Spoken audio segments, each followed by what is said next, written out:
bienvenue. On est très heureux de vous voir aussi nombreux au Cinétoile pour cette matinée dans l'espace. Alors sans plus attendre, parce que je sais qu'ils ont, tenez, c'est juste là, qu'ils ont prévu quelque chose de grand, je vous laisse avec le club Antares de la Seine-sur-Mer. Merci Caroline.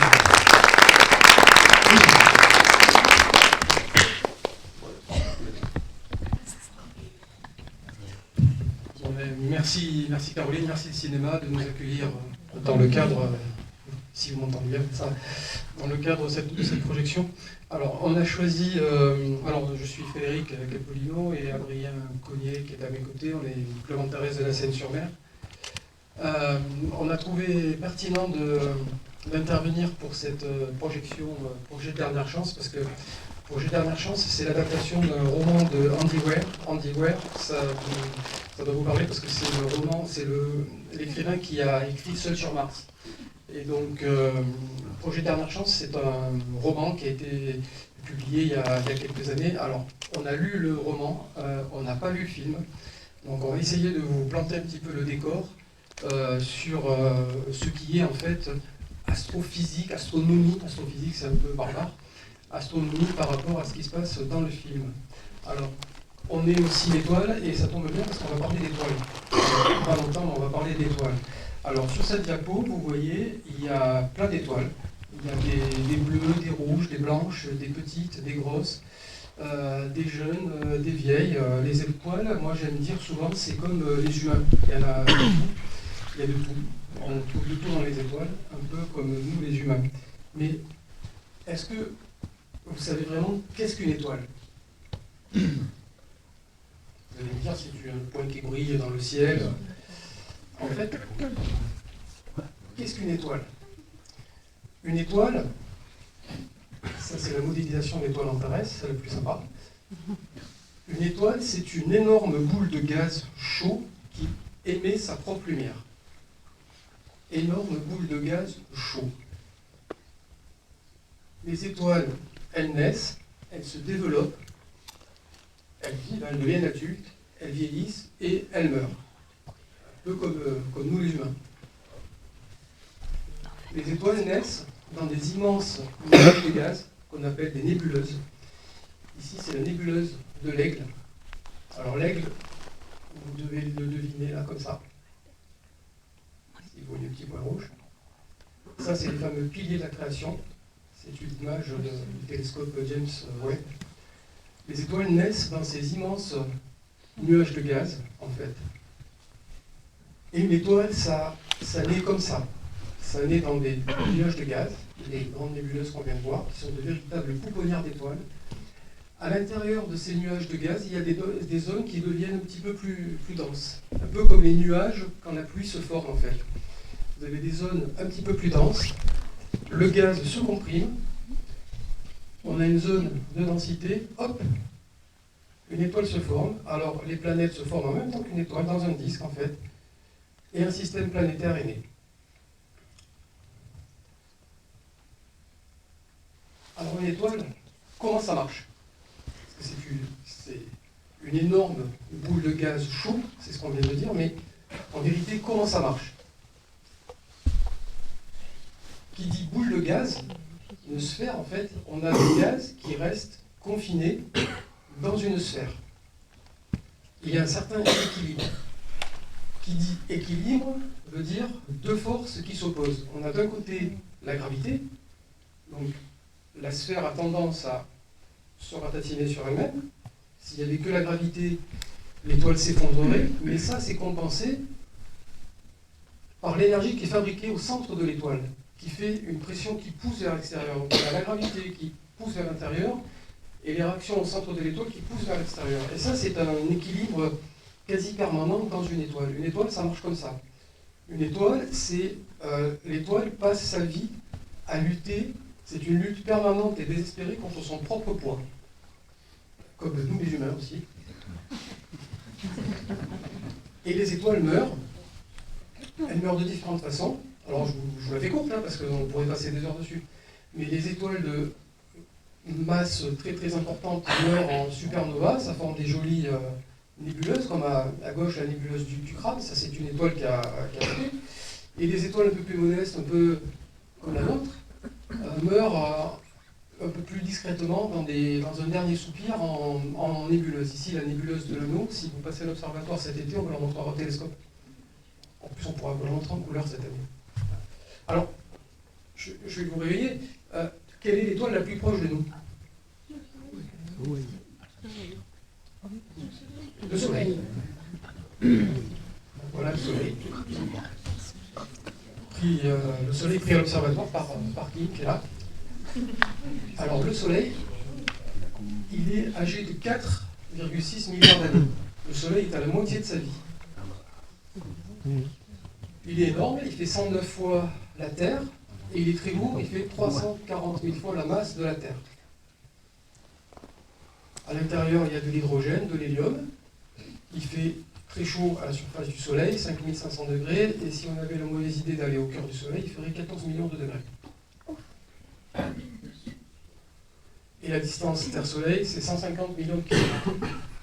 La lumière du Soleil vient vers nous, elle part du Soleil, et elle vient vers nous, à nos yeux, en 8 minutes.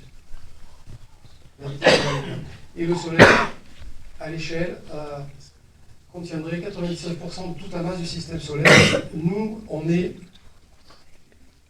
en 4e position là-bas, en bas à gauche. Alors, une étoile, comment ça marche? Dans une étoile, sans trop se torturer le cerveau, dans une étoile, en fait, on a 2 atomes d'hydrogène, l'atome le plus simple de l'univers, qui fusionnent, 2 atomes d'hydrogène fusionnent, et pour former un atome d'hélium. En gros, 1 plus 1 égale 2. Et à l'intérieur du Soleil, chaque seconde, le Soleil brûle 600 millions de tonnes d'hydrogène. Ça représente 400 millions de milliards de centrales nucléaires. Et la fusion d'1 kg d'hydrogène, si on avait 1 kg d'hydrogène, si on le faisait fusionner en hélium, on alimenterait une ampoule de 100 watts pendant 1 million d'années. C'est quand même intéressant. Cette énergie, elle part du Soleil, elle vient jusqu'à nous, et le Soleil est en haut, oubliez les chiffres, l'énergie du Soleil tape l'atmosphère, entre dans l'atmosphère, se retrouve un petit peu piégé grâce à l'atmosphère, et grâce à cet effet de serre, qu'il ne faut pas trop emballer, la Terre a une température moyenne de 15 degrés. Quand on parle de réchauffement climatique, on joue sur ces 15 degrés. Plus, quand on vous dit plus 2 et quelques, c'est par rapport à ça. C'est la température globale moyenne de la Terre. S'il n'y avait pas l'atmosphère, la Terre serait à moins 19 degrés, et sur Mars, où il n'y a pas beaucoup d'atmosphère, très très peu, c'est à moins 60 degrés. Alors, qu'est-ce qui se passe si, admettons, on avait l'idée d'un scénario de science-fiction, si la lumière du Soleil commençait à baisser? Alors, on va imaginer, on va supposer des petits scénarios. Si ça baisse de 0,1%, 0,1%, la température globale baisse de moins 0,07 degrés. C'est rien du tout par rapport aux 15 degrés que je vous ai dit. C'est rien du tout.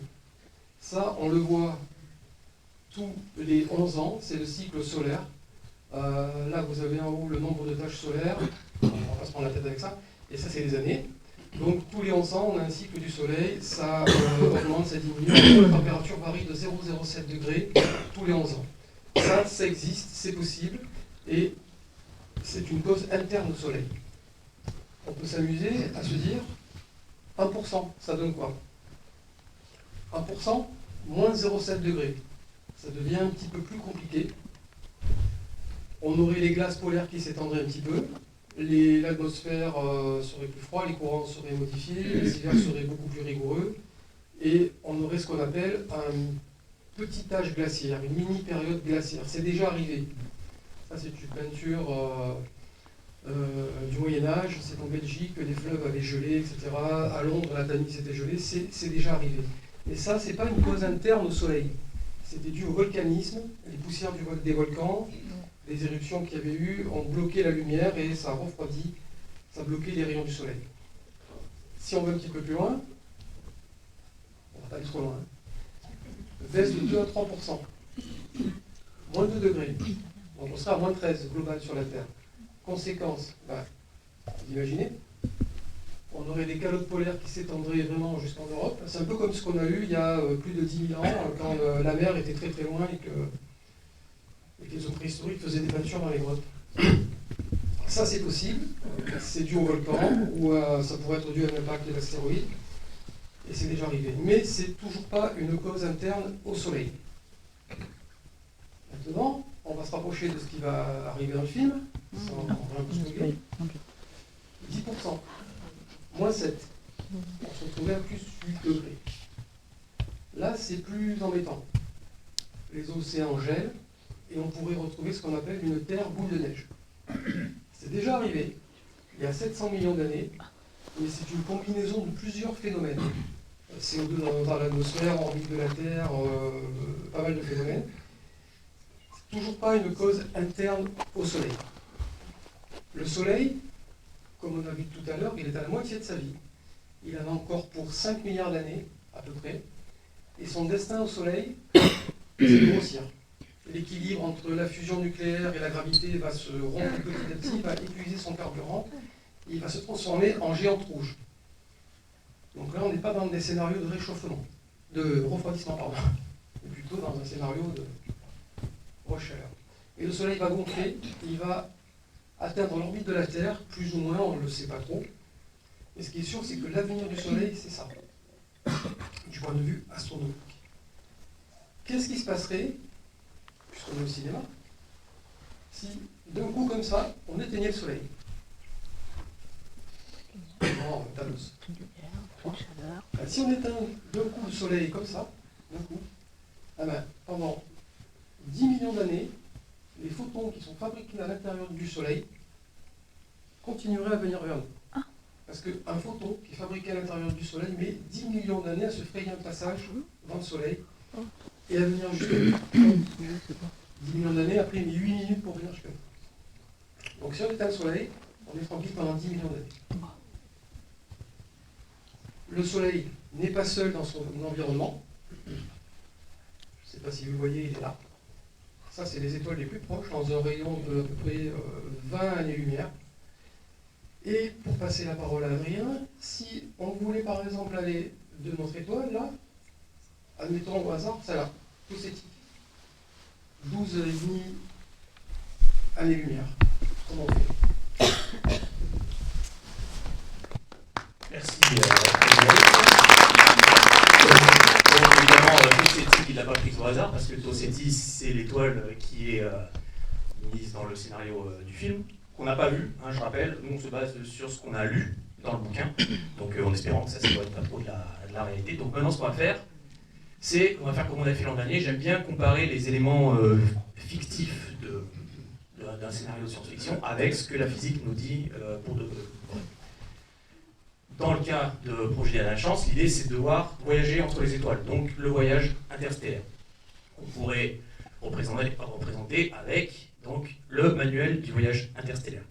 Il faut savoir que pour voyager entre les étoiles, l'humanité doit faire face à un certain nombre de défis qui ne sont pas encore résolus, et c'est ça qu'on va regarder pour la deuxième partie avant de lancer le film. L'humanité doit faire face à 5 problèmes majeurs à résoudre pour espérer pouvoir voyager entre les étoiles. On va prendre les éléments un par un, voir ce que la physique nous dit et comparer avec le livre, ce que le livre nous dit. Donc le premier problème, vous connaissez sûrement tous, c'est évidemment le problème de l'énergie. Alors, on va considérer un vaisseau de 100 tonnes, parce que ce qui est le poids du Dernière Chance, le vaisseau dans le film. Pour propulser un vaisseau de 100 tonnes, il lui faut une énergie cinétique. D'accord ? Comprenez, une énergie suffisante pour propulser à 0,9C. 0,9C, 90% de la vitesse de la lumière. Pour les plus scientifiques d'entre vous, j'ai mis l'équation qui permet de calculer l'énergie. Mais on ne va pas s'attarder dessus, je vous donne tout de suite le résultat. Pour propulser un vaisseau de 100 tonnes à 90% de la vitesse de la lumière, qui est celle-ci, je vous rappelle, 299 792 458 mètres par seconde, l'énergie qu'il faudrait générer, ça serait 1,16 fois 10 puissance 22 joules. Alors, là, cette valeur, elle vous dit probablement rien, là, comme ça. Pour imaginer un peu mes propos, dites-vous que cette valeur, c'est comparable à ce que l'humanité tout entière, donc les 8 milliards d'êtres humains sur Terre, consomme en énergie pendant 20 ans sur Terre. Donc 20 années totales de consommation d'énergie à injecter dans le vaisseau pour le propulser à 90% de la vitesse de la lumière. Autant dire qu'on est bien loin de pouvoir développer des énergies comme ça. Donc comment le livre a traité ça? Donc le Dernière Chance fait également 100 tonnes. Il utilise pour se propulser une forme d'énergie que je ne dévoilerai pas ici pour ne pas spoiler, pour vous laisser un petit peu de mystère, mais le fait est que cette énergie peut stocker de l'énergie sous forme de masse et retransférer cette masse sous forme d'énergie, sous la forme de l'équation la plus connue de la physique, qui est parfaitement utilisée d'ailleurs dans le bouquin, ce qui permet au vaisseau, dans le livre, de se propulser à 5,4 x 10 puissance 14 joules par seconde. C'est comparable à 10 fois ce que libère la bombe d'Hiroshima en énergie. Chaque seconde. Ça, c'est dans le film. Donc le film le traite plutôt bien physiquement. Bien sûr, il fait appel à une source d'énergie mystérieuse qui vous sera révélée évidemment dans le scénario. Donc, ça, c'est pour le problème de l'énergie. Si on résolvait le problème de l'énergie, ça nous amènerait tout de suite à un autre problème. Ça serait plus de savoir si on va assez vite, ça serait de savoir si on est capable de ne pas tuer l'équipage à bord, par le biais de l'accélération. Parce que l'accélération, c'est aussi un vrai problème. L'accélération auquel on est tous habitués, c'est générée par la Terre et la rotation constante de la Terre. On est en vitesse constante de 1G. D'accord ? À vitesse constante, on ne ressent pas la gravité, enfin, on ne ressent pas la pression, c'est ce à quoi on est habitué, nous, sur Terre. Pour espérer aller dans l'espace et voyager, il faut qu'on soit capable d'accélérer suffisamment vite pour pas que le voyage prenne des plombs. Alors accélérer à plus d'1G, on sait le faire. Les pilotes de chasse sont capables de faire des accélérations comprises entre 7 et 9G pendant quelques secondes, au prix d'un entraînement, de combinaisons spéciales, etc. Les astronautes, quand ils décollent pour rejoindre l'espace, ils sont entraînés pour encaisser 3G pendant plusieurs minutes. Donc, accélérer à plus de G, on sait le faire. Le problème, c'est qu'on sait le faire sur très peu de temps, quelques secondes pour les pilotes de chasse et quelques minutes seulement pour quelqu'un dans une fusée. Parce que ce qu'il faut savoir, c'est que si vous accélérez un corps moyen, entre guillemets, trop fort et trop longtemps, voilà ce qui se passe concrètement. Là, vous avez le nombre de G. Ça, c'est un monsieur dans une centrifugeuse, à l'entraînement. Si vous l'accélérez trop longtemps, au-delà du fait qu'il tire un peu la gueule, et ben hop, allez, bonne nuit. Voilà. Donc, dans le meilleur des cas, il s'évanouit. Dans le pire des cas, vous pouvez tuer le pilote, tout simplement, si vous prolongez cette accélération. Il faut savoir que plus vous accélérez, plus la gravité que vous ressentez est forte. D'accord ? Donc, dans le cas d'un voyage interstellaire, l'accélération constante limite tolérable pour un corps humain, la physique nous dit que c'est 1,5 G, 15 mètres par seconde environ. D'accord ? Si on fait un petit calcul, pour atteindre 90% de la vitesse de la lumière, je vous passe le calcul, mais il faudrait une accélération constante 1,5 G pendant 7 mois environ. D'accord ? 7 mois d'accélération constante, sachant qu'à 1,5 G, vous pesez plus lourd. C'est-à-dire que si vous pesez 70 kg sur Terre, à 1 G, donc, à 1,5 G, bah, vous pesez 100 kg. Pas mal. Le livre, comment il traite ça? Là-dessus, il le traite parfaitement. Je ne sais pas si ce sera énoncé dans le film, mais le vaisseau voyage bien à 1,5 G. Il met 13,3 années terrestres pour faire le voyage, donc 7 mois d'accélération et 7 mois de décélération à la fin. Parce que si vous arrêtez d'un coup sec, vous voyez quand vous pilez en voiture ce qui vous arrive.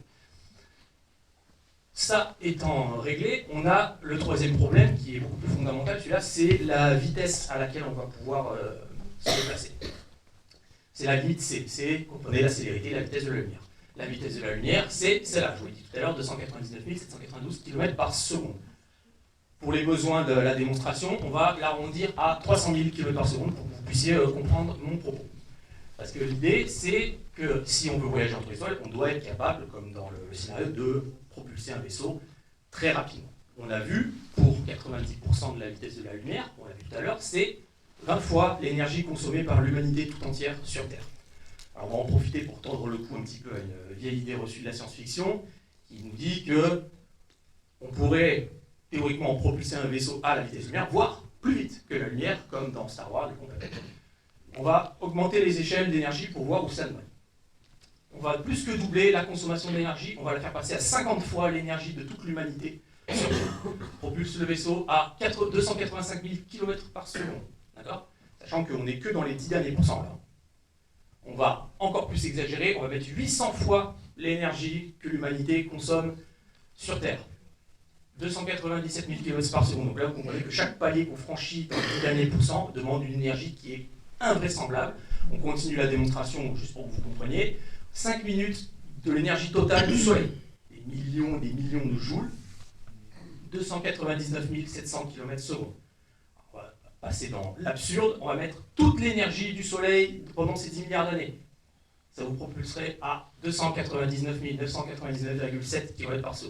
Et alors pour aller dans l'absurde total, on va injecter l'une des plus grandes formes d'énergie que le cosmos connaisse, dont Fred a parlé tout à l'heure, l'énergie d'une supernova. Donc, comme il a dit tout à l'heure, une étoile massive en fin de vie qui meurt et qui explose. Donc l'énergie libérée par une supernova, c'est des centaines de milliards de fois l'énergie que produit le Soleil dans toute sa vie. Si vous injectez cette énergie dans un vaisseau de 100 tonnes, voilà la vitesse à laquelle vous l'envoyez. 299 999,999999999 km/s. Et là, peut-être que vous voyez où je veux en venir. Quelle que soit l'énergie que vous insufflez dans votre vaisseau, vous pourrez vous rapprocher indéfiniment de la vitesse lumière, mais jamais vous atteindrez 300 000 km/s. Parce que tout simplement, aucun objet massif ne peut aller à la vitesse de la lumière. Parce que la lumière n'a pas de masse. Et donc, en sachant ça, je vous laisse juger de la possibilité ou non de dépasser la vitesse lumière. Parce qu'en physique, il existe une règle simple, absolue, celle-là. La vitesse est toujours inférieure à la célérité. Célérité, vous comprenez, la vitesse de la lumière. Donc, pour la vitesse, c'est un peu mal barré parce que ça nous amène au problème suivant, c'est les distances qu'on a entre les objets dans le cosmos. Parce que même si la vitesse de la lumière est incroyablement grande, eh bien, à l'échelle de l'univers, elle est ridiculement lente. Mais vraiment. On a ce qu'on appelle la relation de temps propre en relativité restreinte qui permet de contourner un petit peu le problème, en tout cas au niveau du vaisseau. On ne va pas détailler les équations, mais retenez juste que plus vous vous déplacez rapidement, vous l'avez sûrement entendu, plus vous vous déplacez rapidement, plus votre temps propre s'écoule lentement. D'accord ? C'est comme ça, c'est pas de la magie, c'est une conséquence inévitable de la relativité restreinte d'Einstein, c'est de la physique, c'est comme ça. Donc, pour du voyage interstellaire, c'est plutôt avantageux pour le pilote parce que, selon la vitesse à laquelle vous allez, pour 10 ans terrestres, vous avez un certain temps qui s'écoule dans votre vaisseau. À 10% de la vitesse de la lumière, 10 ans sur Terre correspondent à 9,95 années de voyage. Mais si vous approchez de la vitesse de la lumière, 99%, 10 ans terrestres, eh ben, il n'y a plus que 1,4 ans qui se passe dans votre vaisseau. Alors c'est génial, hein, dit comme ça. Alors oui, c'est génial pour le pilote. Hein, dans le livre, c'est parfaitement traité. Le vaisseau va à 0,92C, 92% de la vitesse de la lumière. Il met environ 3,9 années pour se rendre sur Tau Ceti qui se trouve à 12 années-lumière. Sur Terre, c'est écoulé 13,3 années terrestres. Le problème de ça, c'est qu'il ne faudrait pas que l'enjeu de notre voyage interstellaire, si un jour il arrive, il soit trop important, comme dans le scénario. Parce que si vous, dans le vaisseau, votre vie s'écoule moins vite, sur Terre, elle continue de s'écouler normalement.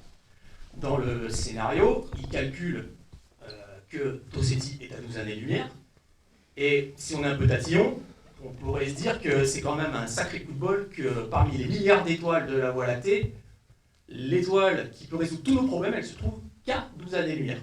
Parce que, quand ils font leur calcul, ils comptent 13,3 années terrestres pour aller là-bas, trouver la solution, et si la mission est un succès, 13,3 années terrestres pour revenir. Ils ont un délai, dans le livre, d'à peu près une petite trentaine d'années pour résoudre le problème. D'accord ? Donc là, la mission peut être avancée parce que ça rentre.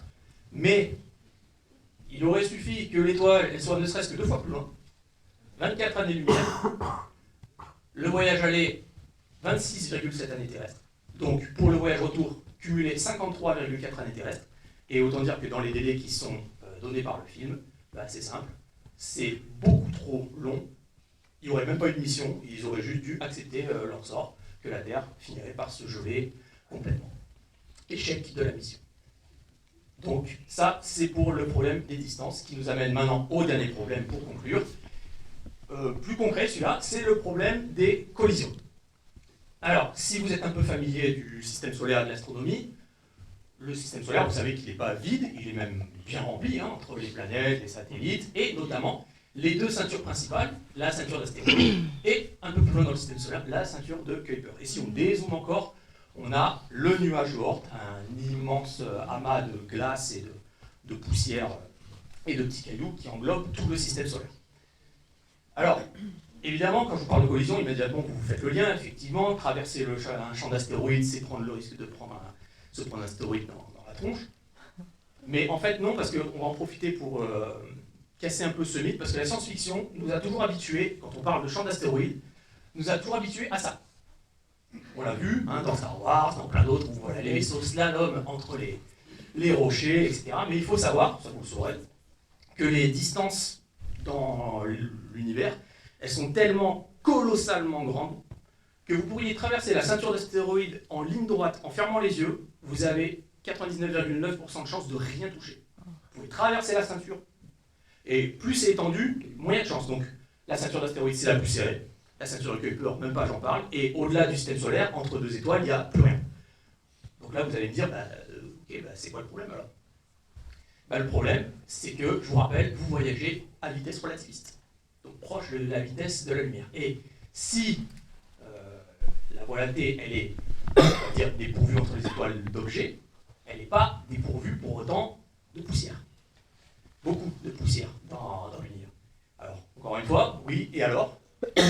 Et alors, vous voyagez à une vitesse relative. Et on peut s'amuser à calculer l'énergie qui serait libérée par la collision avec ne serait-ce qu'un micro-grain de sable de 1 mg à la vitesse de la lumière.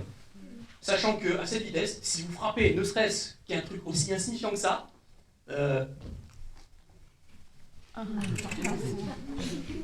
non, l'assurance, elle prend pas. La collision avec un grain de sable d'1 mg à vitesse relativiste, on peut la calculer, ça donnerait une énergie libérée de 116 milliards de joules. C'est comparable à 27 tonnes de TNT. Alors je vous laisse maintenant imaginer si vous aviez le malheur de croiser ne serait-ce qu'un caillou de 50 grammes. Voilà ce qui vous arriverait. Voilà. Enfin. Ça paraît incroyable, mais c'est vrai. Vous pouvez vérifier les calculs, c'est vrai. Alors, maintenant, pour finir, comment le livre traite ça? Le livre, il nous sort son... il manque une diapo, pardon. Il manque une diapo, tu m'as enlevé, c'est pas grave. Il nous sort son plus beau joker, en fait. Parce qu'il reste très évasif sur ce sujet-là, et il en parle quasiment pas. Je pense qu'il le prend même pas en compte, en réalité. Mais on va accepter un petit peu accepter ça pour la beauté de la science-fiction. Donc, voilà pour ce qui était de la conférence. Donc maintenant, on va pouvoir tous se regarder le film, parce que nous non plus, on n'a pas vu, on a hâte de le découvrir. On vous souhaite un bon visionnage, on espère que notre conférence vous a plu, et on vous donne rendez-vous au Club Paresse bientôt. Merci de votre attention.